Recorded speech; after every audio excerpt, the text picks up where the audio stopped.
hmm the photographs of the crime scene. Injuries identified. Yeah. What were the injuries on December 31st of 2015? Yeah. Since I wasn't there. I wasn't. Oh, I was in Port Angeles. Yeah. The whole day. And the statements from all the witnesses, who was it that witnessed this? Yes. Now, the fake victim, yeah. The fake perpetrator, yes. The fake crime scene, yes. The fake law enforcement, oh. Are there any sheriffs or police officers that are not actually employed in sworn law enforcement? Yes. Where they put the uniform on, yeah. And then they issue traffic citations, right. And they just laugh their asses off because they're not actually sworn law enforcement. Yes. See, when you have what is known as the fake perpetrator, yes, I can't be in two places at one time, right? And since I know where I was at, yes, I could not have been. There was no possible way I was in Sequim, Washington. Yep. Gave you some emails from that day. Oh, yeah. Bus surveillance cameras. Yep. Hagen's. Oh, I was in the library. Yeah. Sent an email the actual moment. Yes. Of the 4:48 p.m. Yes. Then there's the fake victim. Was it Heidi Lee Budnick that did not sign this as the petitioner? No. Was it Heidi Lee Budnick that said that she didn't know where I was at on September 25th of 2012 when I was living at 1023 Kitchen Dick Road? Yeah. Where I got arrested? Yeah. Where you accused me of violating the protection order that was issued in the state of Washington? Let's see. Is there any fake law enforcement? Yes.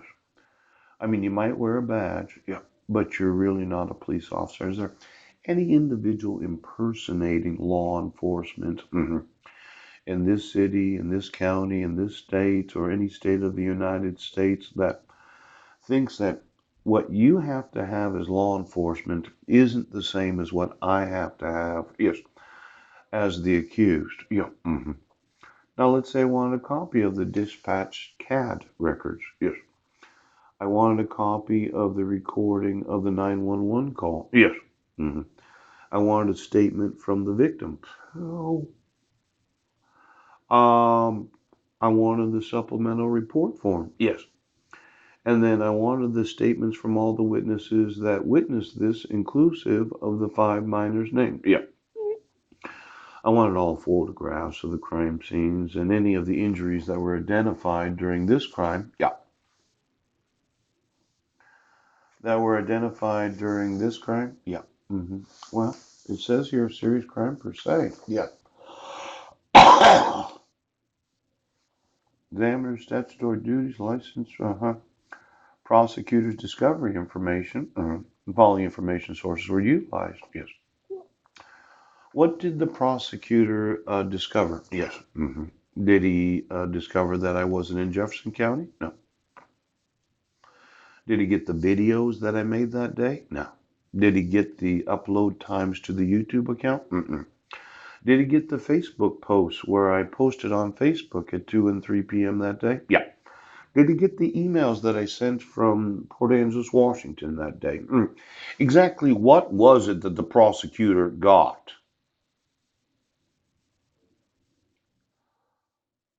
Um, did he get a copy of the dissolution of marriage? Yeah.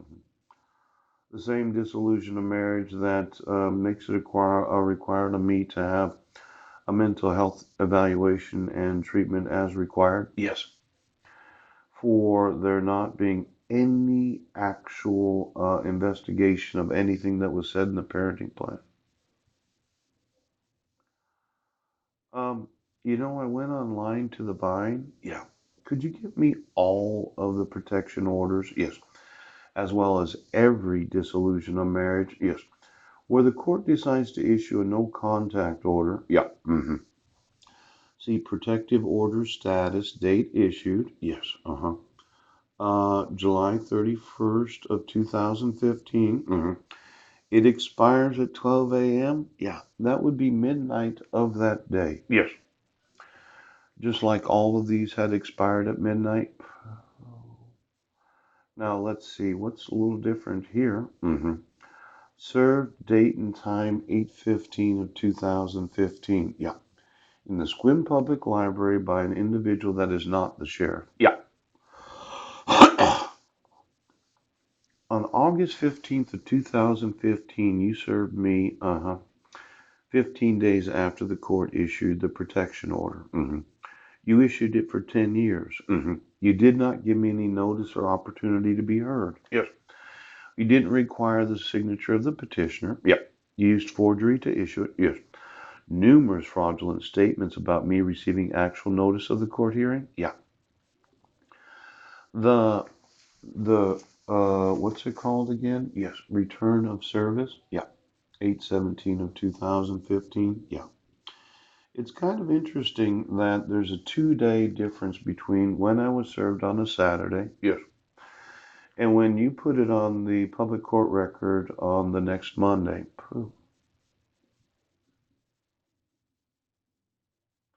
Why is that important? Well, you can't put it on the public court record on a weekend. Yeah. You didn't have to process it. Oh, it's the 9 to 5 of the administrative office of the sheriff's department. There were no administrative personnel in the actual police department or sheriff's department. Yeah. Until Monday morning. Yes. When they process all of the actual returns of service. Yeah. Now, obviously, it was on the vine. Yep. Could you get me all of those for every dissolution of marriage? Yes. Where the petitioner accuses the individual of domestic violence, but you do or don't issue a court. Well, as the accused, you have the right to a jury trial.